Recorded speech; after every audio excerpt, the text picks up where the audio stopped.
Innovation is the mark of pioneers.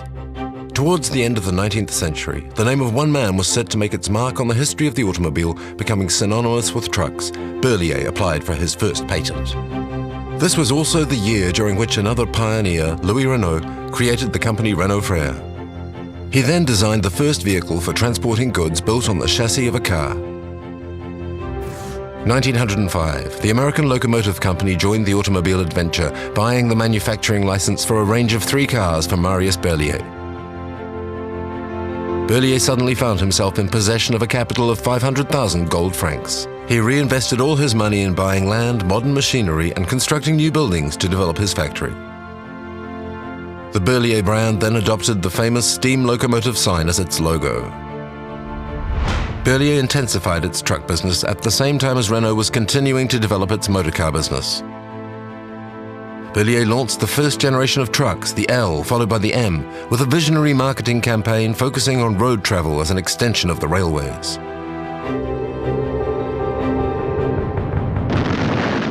Despite the onset of World War I, Marius Berliet was already planning ahead for the next 20 years.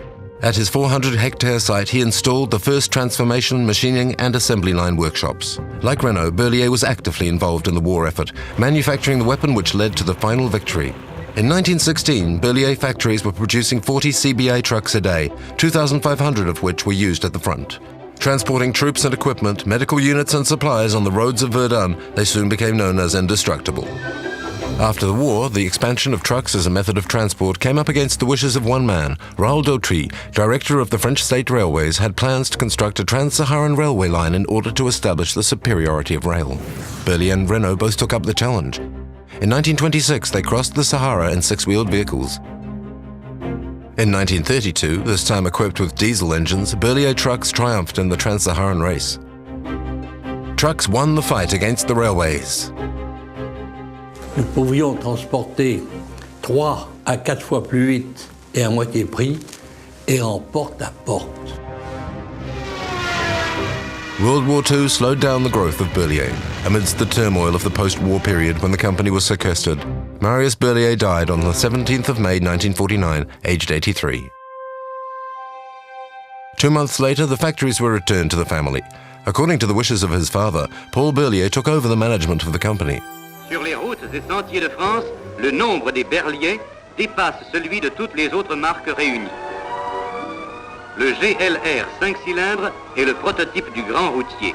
Infatigable à la charge, c'est l'athlète de la route. In 1955, 10 years after the end of the war, the nationalized Régie Nationale des Usines Renault created Saviem, which merged the heavy goods vehicle sector with Latil and Saumur.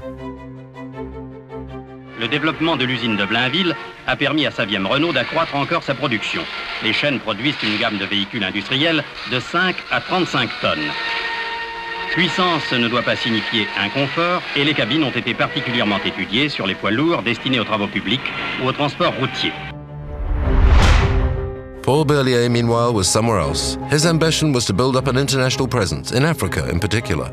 The search for oil was in full swing in the Sahara. Equipment used at that time was unsuitable. Berliet wanted to be the first manufacturer to supply trucks suitable for use in the desert. Vous allez découvrir le plus gros camion du monde, conçu et fabriqué par Berliet, le T100, le 100 tonnes. Ce moderne Gulliver qui va rompre ses amarres pour connaître la belle aventure du voyage est un peu leur œuvre et ils en sont fiers eux aussi. The emblem of French industrial expertise, the mythical T100 firmly established the image of robustness for the Berliet brand. But ironically, it was a different truck entirely that was to make its mark on the Berliet epic in the Sahara, the GBC. Its exploits due to its ground clearance and incredible resilience turned it into a legend. Aujourd'hui, à 80 km d'Ouargla, capitale du Sahara, flambent les torchères d'Assim et Saoud, la cité du pétrole. Berliet s'est fixé un but, tracer un itinéraire terrestre qui, en 12 jours, relie Alger à Fort-Lamy sans rupture de charge.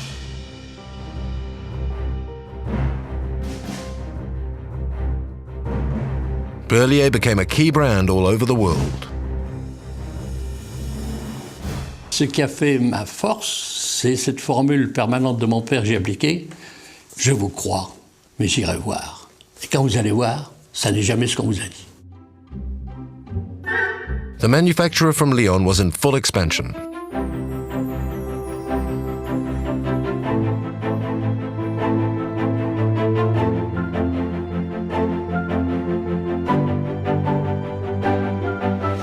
Soon the demand for small vehicles for urban deliveries took hold.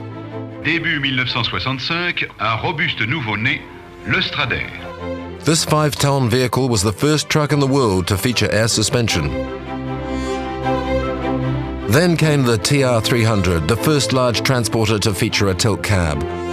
A true symbol of comfort and safety, 8 years later its 350 Centaur version became the last truck to bear the locomotive logo.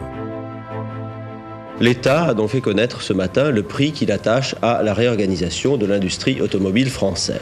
Quant à la régie Renault, elle reçoit 450 millions de francs de façon que Saviem puisse prendre le contrôle de Berliet. In 1978, Berliet and Saviem became Renault Industrial Vehicles. One brand, one logo. In 1990, Renault Industrial Vehicles came up with a major new innovation, which was recognized by the press as revolutionary.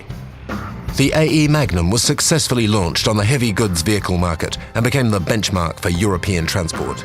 The brand then had a succession of innovations and successes.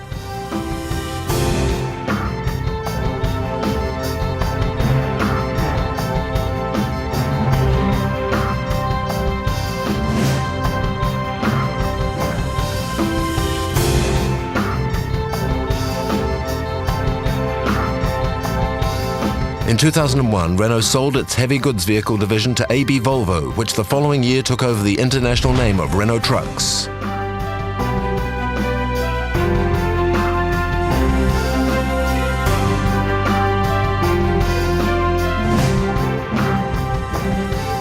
Renault Trucks has resolved to revive the great Berliet expeditions.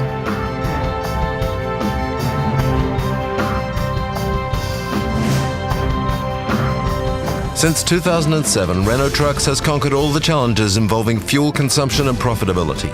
These victories are the result of a course set for innovation and competitiveness, making Renault Trucks one of the pioneers in the research and development of intelligent transport solutions, continuing the path started out by the company's founders.